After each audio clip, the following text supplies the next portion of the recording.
Detective Harold Brennan stood at the edge of the impossible, his weathered boots inches from where solid ground gave way to empty sky. Below him, 3,000 feet of nothing separated the floating island from the churning Atlantic Ocean. The wind screamed around the rocky outcrop, carrying with it the salt spray and something else, something that made the hair on the back of his neck stand straight up after 40 years of police work. In his trembling hand, he held a child's shoe, size 3, red canvas with white laces now brown with dried blood. "Sweet mercy," he whispered, his voice lost to the wind. They were right, all of them. But let's rewind. Let's go back to where it all began. Because the truth about what happened on Drifter's Peak is darker than anyone could have imagined. 3 weeks earlier, the letter arrived on a Tuesday morning in late September, sliding through Harold Brennan's mail slot like a ghost from his past. He'd been retired for 6 years, living in a modest cottage on the Maine coast, spending his days fishing and trying to forget the cases that still haunted his dreams. The envelope was cream-colored, expensive, with his name written in careful cursive. Inside, a single page and a photograph. The photo showed a girl, maybe 7 years old, with wild auburn curls and gap-toothed smile. She wore overalls and held a stuffed rabbit that had seen better days. Her eyes, bright green, full of mischief, stared directly at the camera as if challenging the world to keep up with her. The letter was brief. "Detective Brennan, my name is Olivia Kershaw. This is my daughter, Emma. She disappeared 14 months ago from the Moorfield Home for Children. The police have stopped looking. They say she ran away. But Emma wouldn't run. She couldn't. Before she vanished, she kept talking about the floating island. She drew pictures of it constantly. Rocks suspended in the sky, houses built on clouds, people who could fly. The doctors said it was her way of coping with trauma, pure fantasy. But 3 days ago, I saw it. During a storm off Cape Aldrich, an island, Detective Brennan, floating in the sky, just like Emma described. I know how this sounds, I know what you must think. But I've enclosed a map with coordinates and a cashier's check for $10,000. It's everything I have left. Please, find my daughter. Olivia Kershaw. Harold set down the letter and stared out his window at the grey Atlantic. He'd worked hundreds of cases in his career. Missing children were the worst, the ones that aged you, that carved pieces out of your soul and never gave them back. He'd sworn when he retired that he was done. No more ghosts, no more nightmares. But those green eyes in the photograph. He picked up his phone. The investigation begins. Cape Aldrich was a 4-hour drive north, a forgotten fishing village clinging to the rocky coast like a barnacle. The locals were the kind of people who measured time in generations, whose families had worked these waters for 300 years. They didn't trust outsiders, and they especially didn't trust questions. Harold checked into the Seaside Inn, a sagging building that smelled of old wood and fish. The proprietor, a woman named Gladys Mitchum with fingers like gnarled driftwood, eyed him suspiciously as she handed over the key to room 7. "You hear about the island?" she asked, her voice like gravel. Harold paused. "What island?" Gladys's eyes narrowed. "Don't play games, Mainlander. You've got cop written all over you, even in retirement. Every few years someone comes asking about the island. They never find what they're looking for." "And what are they looking for?" "Answers, usually. Sometimes people, sometimes themselves." She leaned across the counter. "My advice, get back in your car and drive home. Some things are better left alone." "A little girl is missing." "Lots of little girls go missing. Most of them don't disappear into thin air during a thunderstorm on an island that shouldn't exist." Harold felt his pulse quicken. "Tell me about this island." Gladys sighed, resignation settling over her features. "Been appearing off the Cape since before my grandmother's time, always during storms. floats about 3,000 feet up, maybe a mile out to sea, stays for an hour, sometimes less, then vanishes like it was never there. Coast Guards investigated twice, found nothing both times, just open ocean. But people have seen it. Dozens, hundreds maybe, but nobody's ever gotten close. Weather's too rough when it appears, and it's too high up anyway. She paused. Until last year. What happened last year? Technology happened. Rich kid from Boston, some tech entrepreneur, brought a drone, fancy one, waterproof, with a camera, flew it up during a storm when the island appeared. Got about 3 minutes of footage before the drone disappeared, just like the island. Do you know what was on the footage? Gladys's expression darkened. Buildings, old ones, looked Victorian, gardens, a playground. She swallowed hard. And people, detective. People walking around like it was a normal sunny day, not the middle of a hurricane. Harold felt ice water replace the blood in his veins. Where's this tech entrepreneur now? Dead. Drove his rental car off a cliff 2 weeks after taking that footage. Police ruled it an accident, but his brakes were fine and the road was straight. His laptop and all his equipment never recovered. Olivia Kershaw. Harold found Olivia Kershaw living in a converted boathouse at the edge of town. She was younger than he'd expected, maybe 35, with the kind of exhausted beauty that comes from prolonged grief. Her eyes, the same bright green as her daughter's, lit up with desperate hope when she opened the door. "Detective Brennan," she breathed. "You came. I didn't think... Thank you." The boathouse was small but neat, its walls covered with photographs of Emma and maps covered in notes and drawings. A large corkboard dominated one wall, strings connecting various pieces of information like a conspiracy theorist's nightmare.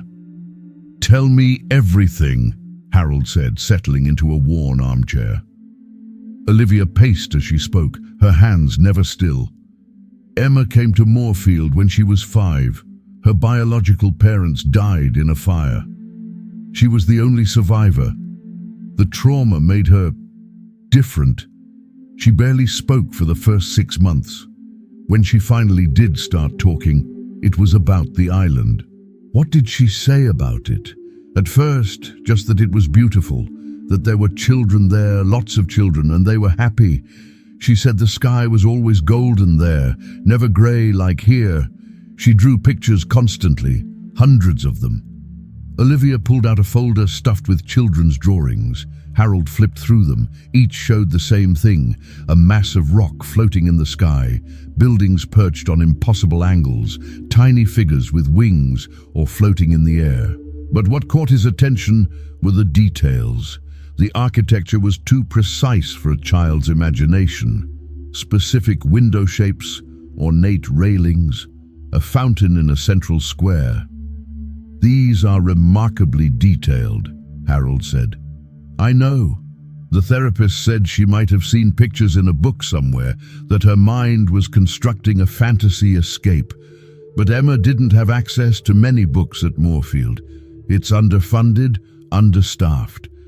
The kids mostly watch television. "Tell me about the day she disappeared." Olivia's face crumpled, but she held herself together. It was a Thursday, stormy, like today. Emma had been agitated all morning, kept saying, "It's coming, it's coming." The staff thought she meant the storm, but at lunch she ran outside, just bolted through the back door into the rain. And? The staff chased her, of course. She ran toward the cliffs behind the property. Mrs. Patricia Holloway, one of the care workers, saw her reach the edge and... "Jump!" Harold's stomach dropped. "Jump!" But she didn't fall. According to Mrs. Holloway, Emma jumped and just stayed there, floating in the air. Mrs. Holloway screamed, started running toward her, and then there was this flash of lightning. When Mrs. Holloway could see again, Emma was gone. Completely vanished. What did the police say? That Mrs. Holloway was mistaken, that the rain and lightning disoriented her, that Emma must have fallen, that her body was swept out to sea. They searched for 3 weeks, found nothing, and closed the case. Tears streamed down Olivia's face. But I know my daughter didn't run away, and she didn't jump to her death. She went somewhere, and I think it was that island. Harold studied the maps on the wall. You said you saw it 3 days ago. Yes, I've been watching every storm since Emma disappeared, waiting. And then, during the storm on Sunday night, I saw it. Just for a moment between the clouds, this massive rock formation just floating in the air, lights twinkling from windows. It was exactly like Emma's drawings. Did you report it? To who? The police think I'm crazy. I tried to take a photo, but my phone died. By the time I got it working again, the island was gone. She grabbed Harold's arm, her grip desperate. But it's real, Detective. I know it is, and I think Emma is there. The preparation. Harold spent the next week preparing. He couldn't get close to the island in a boat. Gladys had been right about that. The storms that accompanied its appearance were too violent, and besides, 3,000 feet was an insurmountable distance. But he'd noticed something in Emma's drawings. In several of them, there was a bridge, or something like a bridge. A shimmering pathway connecting the island to the cliffs of Cape Aldrich. He interviewed Mrs. Holloway, who still worked at Moorfield. She was a stout woman in her 50s with kind eyes that had seen too much sadness. I know what I saw, she said firmly, sitting in the cafeteria after her shift. That child didn't fall. She stepped off the cliff and just floated, like gravity forgot about her. And then there was something else, a shimmer in the air, like heat waves, but vertical, like a path made of light. Did you try to follow her? I'm not brave enough for that, Detective. I got close to the edge, looked over, and saw nothing but rocks and ocean below. Emma had vanished completely. I convinced myself I'd imagined it, that the shock of seeing a child jump had broken something in my brain. She clasped her hands together. But I dream about her every night. In my dreams, she's happy, playing with other children in a garden with impossible flowers. She waves at me sometimes, like she wants me to know she's okay. Harold showed her the drawings. Mrs. Holloway gasped. This fountain, she whispered, pointing. I've seen this fountain, not here, in my dreams. And this building with the peaked roof and the round windows. It's always in the background. What do you think it means? I think Emma went somewhere we can't see, somewhere that only appears when the barriers are thin. She looked at Harold with desperate hope. Can you bring her back? I can try. The storm. The next storm rolled in on a Friday night, 2 weeks after Harold arrived in Cape Aldrich. The Weather Service called it a nor'easter, predicting heavy rain and winds up to 60 miles per hour. Harold watched from the cliffs behind Moorfield, the same cliffs where Emma had vanished. Olivia stood beside him, wrapped in a yellow raincoat, her hair whipping in the wind.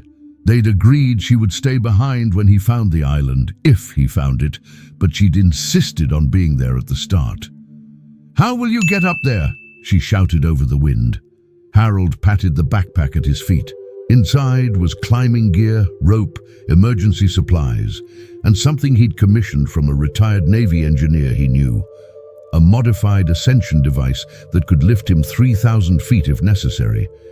It had cost most of Olivia's $10,000, but it was their only shot. If the bridge appears, I'll use that, he shouted back.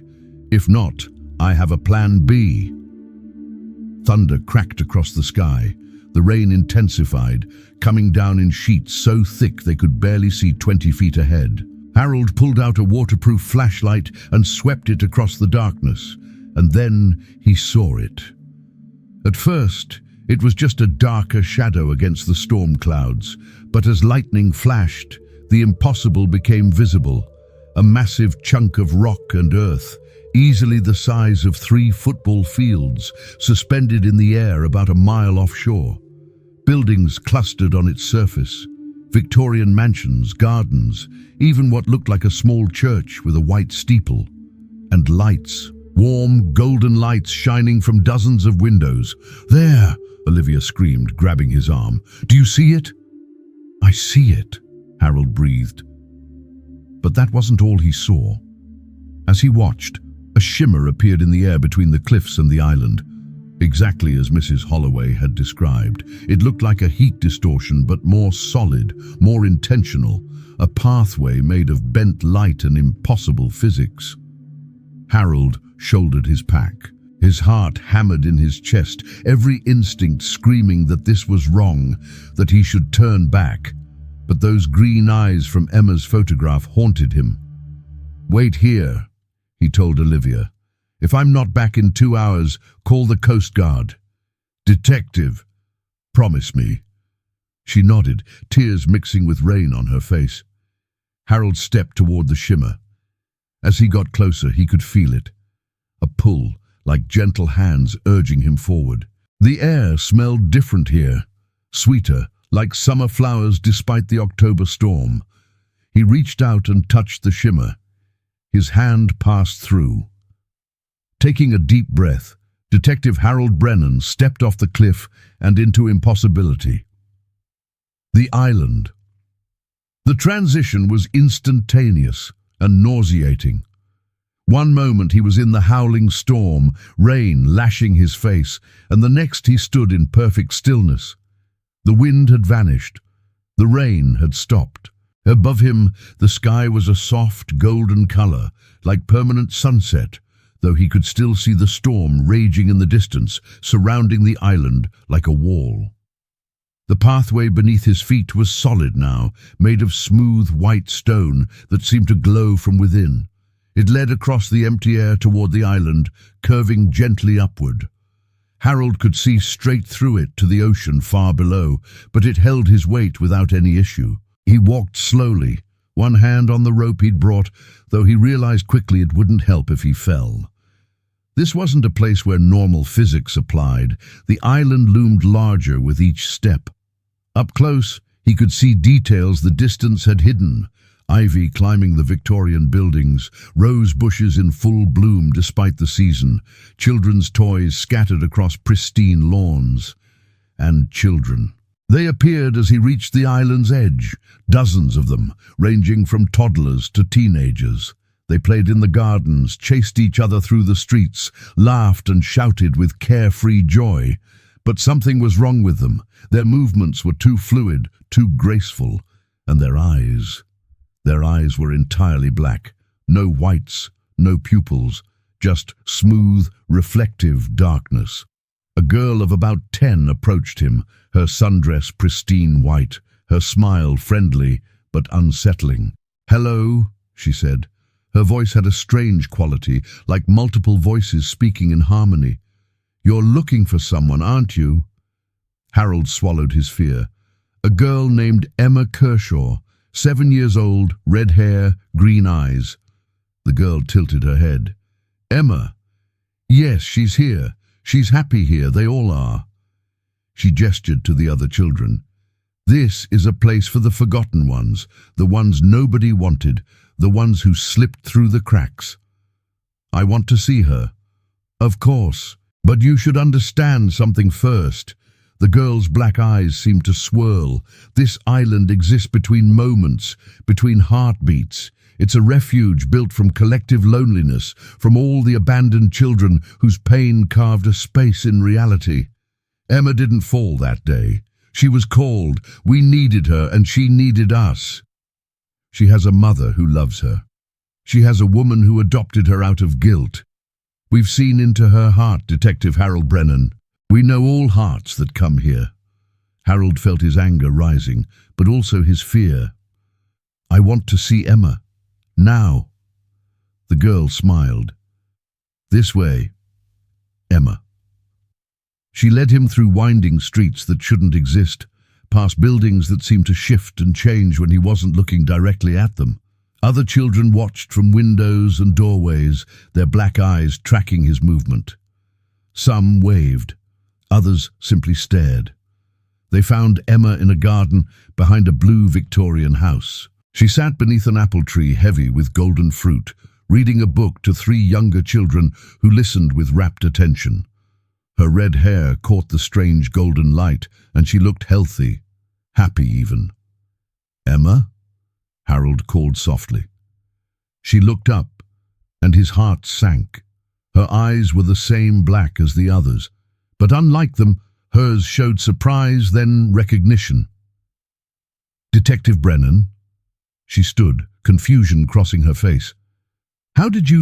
Why are you here?" "Your mother sent me. She wants you to come home." Emma's expression became complicated, joy, fear, sadness, all mixing together. "Mom? She's looking for me?" She never stopped looking. Tears filled Emma's black eyes. "I thought the lady said nobody would miss me, that I was forgotten, that this was better." "What lady?" "Her," Emma pointed. Harold turned to see a woman emerging from the house. She was tall, ageless, beautiful in a way that hurt to look at directly. Her dress seemed to be made of mist and moonlight, and her eyes, unlike the children's, were empty voids that contained entire galaxies. "Detective," she said, her voice resonating in his chest. "You've come to take one of my children. These aren't your children, aren't they? They were abandoned, forgotten, left to die in a world that didn't want them. I gave them a home. I gave them family. I saved them. You kidnapped them." The woman laughed, and the sound was wind through empty rooms. "Kidnapped?" "I called, and they came willingly. Every child here chose this place over the pain of their old lives. Emma jumped off a cliff, Detective. She jumped because staying hurt too much." Harold looked at Emma, who was crying openly now. "Is that true?" Emma nodded miserably. "I was so sad. Every day at Moorfield felt like drowning. And then I heard her voice in my head, showing me this place, telling me I could be happy here. So I jumped." She wiped her eyes. "But I didn't know Mom was looking for me. I didn't know anyone cared." "She cares, Emma. She loves you so much." The woman stepped forward, and the temperature dropped. "Love?" She adopted Emma out of obligation, out of a savior complex. She doesn't truly want this damaged child. "That's not true," Emma shouted, "isn't it? Let him see, child. Let him see your memories." Before Harold could protest, the world shifted. Suddenly he was in Emma's mind, seeing her memories. Olivia signing adoption papers with a lawyer. Olivia crying in her car after difficult therapy sessions. Olivia on the phone saying, "I don't know if I can do this," to a friend. Olivia staring at Emma with exhaustion and frustration. But Harold saw something else too, something the woman clearly hadn't intended him to see. He saw Olivia holding Emma during nightmares. Olivia learning sign language because Emma was too traumatized to speak. Olivia fighting with social services to get Emma better care. Olivia sitting beside Emma's empty bed, clutching the stuffed rabbit, sobbing. "She loves you," Harold said as the vision faded. "Yes, it's been hard. Yes, she's struggled. But she's never given up on you, Emma. Not for a single day." The woman's expression darkened. "You cannot take her. The island won't allow it." "I'm not taking her. I'm giving her a choice." Harold knelt in front of Emma, looking into her strange black eyes. "Emma, your mother is waiting on the cliffs. She's been waiting for 14 months. You can stay here if you want. I can't force you to leave. But you should know that someone loves you. Someone wants you. Someone is willing to fight the impossible to bring you home." Emma looked around at the other children, at the beautiful gardens, at the golden sky. Then she looked at Harold, and he saw her eyes begin to change, the blackness receding, revealing hints of green underneath. "If I leave," she whispered, "will the others be okay?" "That's not your burden to carry, sweetheart." "But they're my friends. They're my family." Harold felt his throat tighten. Even after everything, this child was worried about others. He looked at the woman, whose expression had become unreadable. "What happens to the children who stay?" he asked her. "They remain here, ageless, happy, until the island fades completely. Then they return to the world as adults with no memory of their time here. They get a second chance at life, without the trauma. And if Emma leaves, the island loses power. One child leaving weakens the barriers, 2 or 3, and this place might collapse entirely. All the children would be returned to the moment they were taken, forced to relive their pain." Emma gasped. "Then I can't go. I can't hurt them." But Harold saw something in the woman's eyes, a flicker of fear. She was lying, or at least not telling the full truth. "What aren't you telling us?" he demanded. The woman was silent. "Tell me, or I'll find out myself." She sighed, and for the first time she looked almost human. "The island doesn't fade, it grows stronger. With each child who stays, it pulls further from reality, becomes more permanent.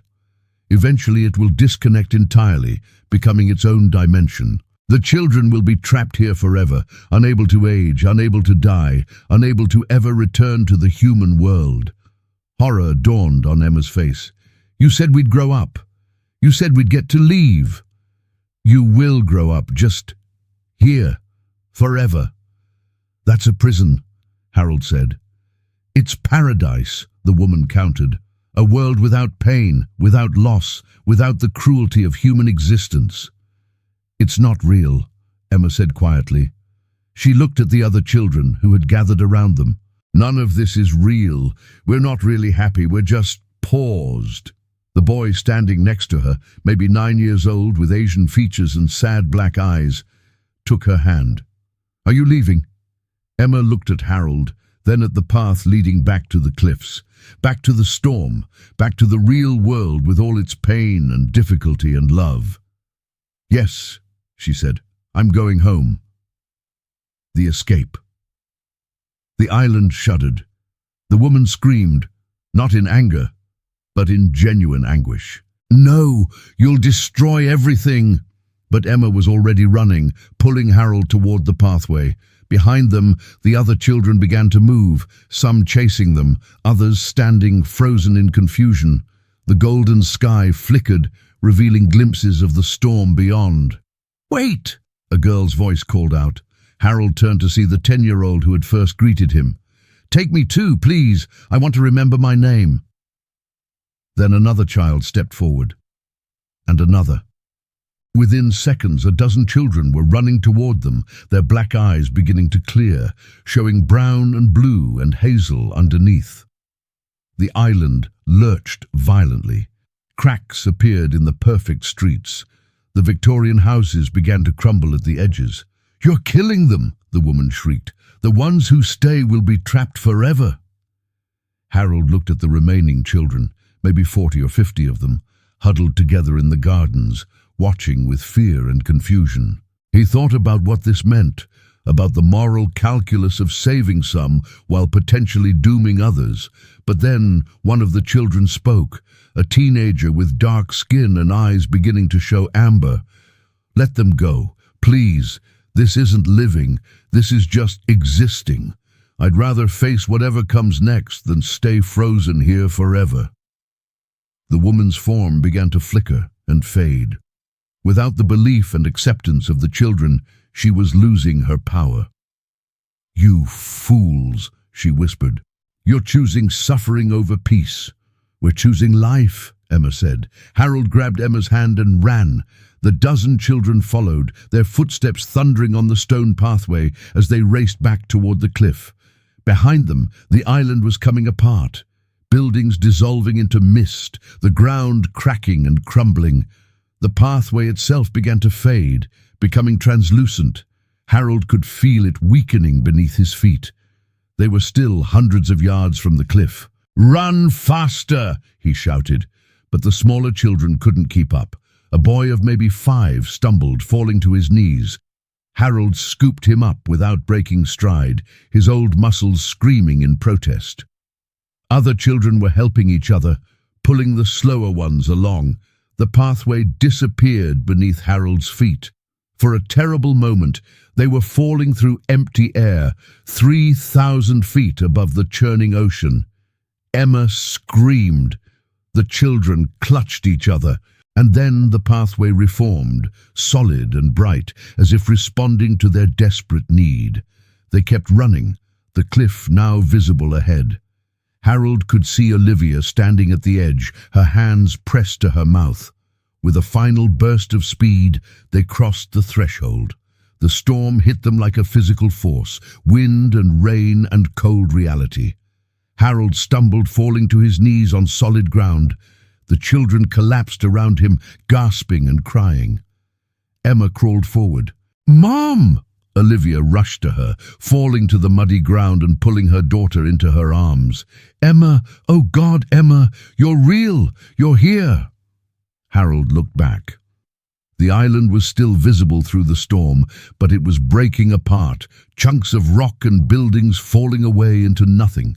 The golden sky was gone, replaced by the dark grey of the nor'easter, and then, in a flash of lightning, it vanished completely. The other children were changing too.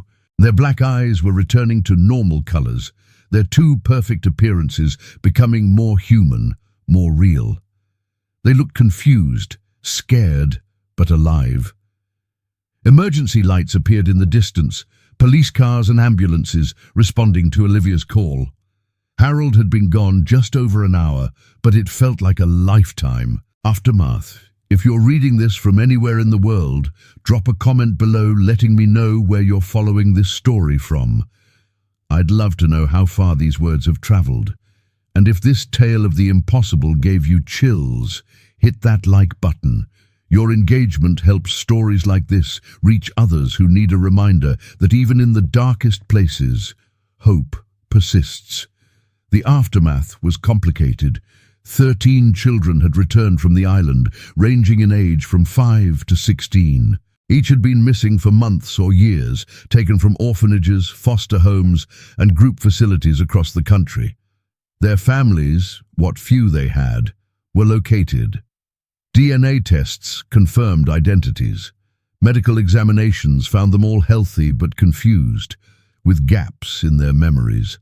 The official story, crafted by a very nervous Coast Guard captain and an equally nervous FBI agent, was that they'd been held on a remote compound by a cult and had escaped during the storm. The compound, they said, had been washed away in the flooding. No evidence remained. Harold didn't correct them. Emma stayed with Olivia, and the adoption, which had technically lapsed during her disappearance, was reinstated. Harold visited them a month later, finding them in a small apartment in Portland. Emma was in therapy, struggling with nightmares and confusion, but she was smiling more. Her eyes, green and bright and human, showed real emotion. "How are you doing?" he asked her. Emma thought about it. "It's hard. Everything here is so loud and complicated, and sometimes I miss the quiet of the island." She looked at Olivia, who was making tea in the kitchen. "But I like this better, because this is real, and Mom is real, and I can grow up here." "What happened to the other children who stayed?" Harold asked quietly. Emma's face became troubled. "I don't know. Sometimes I dream about them. They're falling through darkness, but they're holding hands. I think they might have gone back to when they were taken, like they got a do-over." Harold hoped she was right. Mrs. Holloway retired from Moorfield and moved to Florida. She sent Harold a postcard. "I sleep better now. No more dreams. Thank you." Gladys Mitchum, the inn proprietor, nodded knowingly when Harold checked out. "Found what you were looking for?" "More than I expected." "That's how it usually goes with the island. Don't worry, detective, it won't be back." The island appears when there's enough collective pain to punch through reality.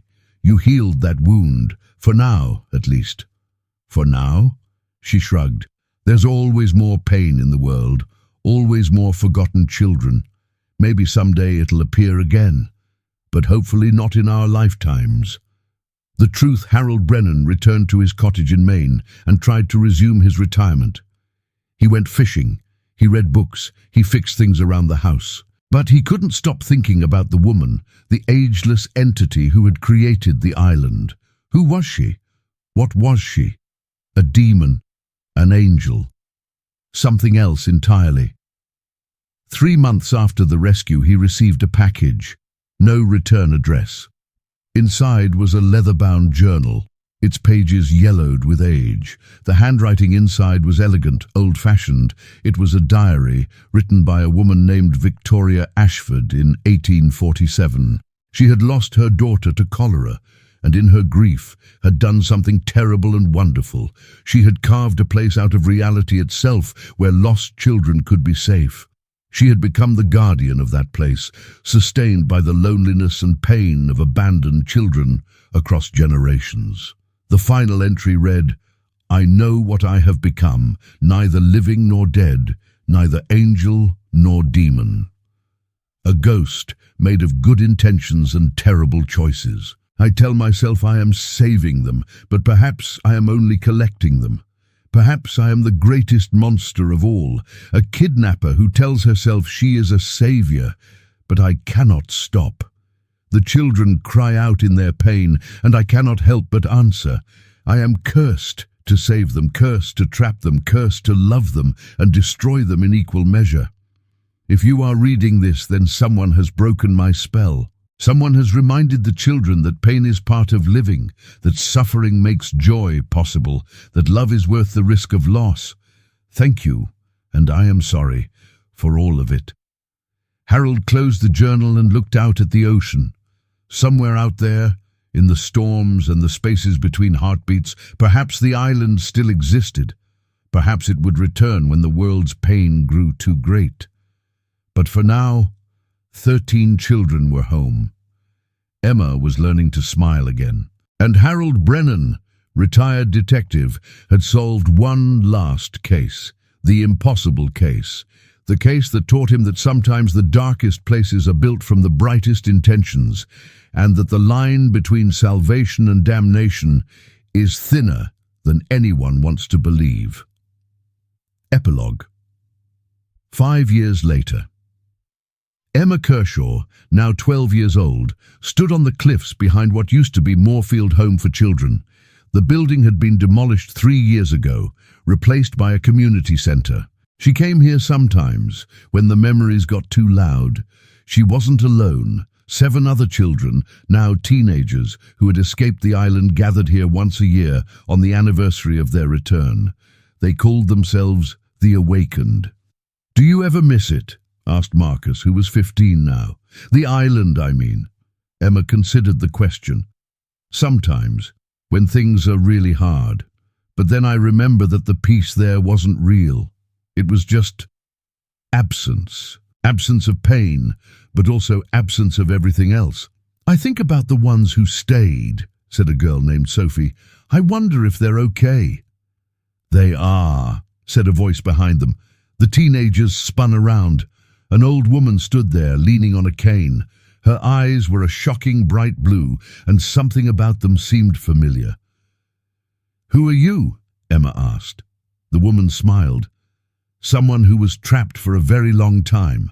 Until you broke the island's hold, we were stuck in a time loop, reliving the same perfect day over and over. When you left, the spell broke. We all returned to our bodies at the moment we were taken. We got to live our lives." "But you're old," Marcus said, confused.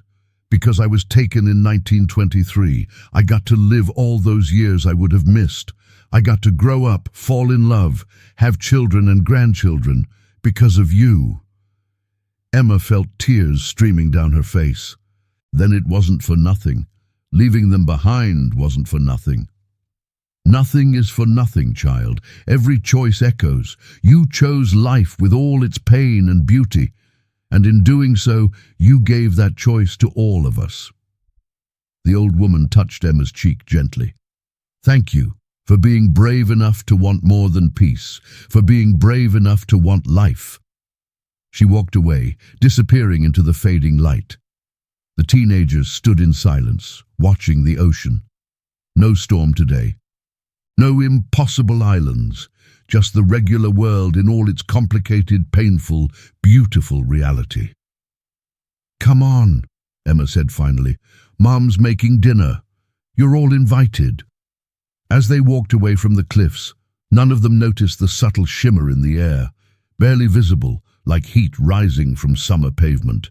It flickered once, twice, then faded completely. But somewhere, in a place between heartbeats and storms, a single light still burned. Waiting. Always waiting. Because there would always be forgotten children, and there would always be someone listening to their pain. The end author's note. This story is a reminder that the most dangerous prisons are often built with love, that salvation and imprisonment can wear the same face, and that sometimes the bravest thing we can do is choose the messy, painful, beautiful chaos of real life over the seductive comfort of perfect peace. To everyone who made it to the end, thank you for joining me on this journey into the impossible. Your time and attention mean everything. Drop a comment below and let me know. Where are you reading this from? What moment in the story hit you hardest? And if this tale made you feel something, anything, please hit that like button. Every engagement helps these stories find the readers who need them most. Remember, in a world that often forgets its most vulnerable, being remembered is an act of resistance. Being seen is an act of love. And choosing to live fully despite the pain is the greatest act of courage. Until the next story, stay curious, stay brave, stay alive. Word count, 5,247 words.